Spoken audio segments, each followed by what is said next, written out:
The National People's Party (NPP) today organised a public meeting at Maukarwad Southwest Khasi Hills district as part of the campaign for the general election to Lok Sabha, asking the people of Maukarwad Assembly constituency to vote for the NPP candidate Dr. Ampreen Lingdo from Shillong Parliamentary constituency.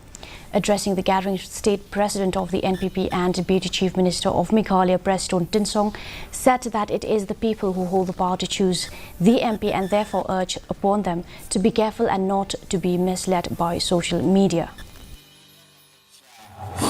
So yang lantak lebat meeting pelipaya di bagi kerja wakil pojok perusahaan penting bagi social media tidak menurut kadang cerita ke portray mentang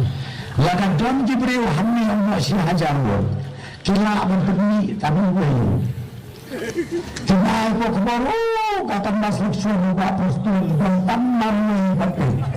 dia kata enggak tapi mana. US President Joe Biden on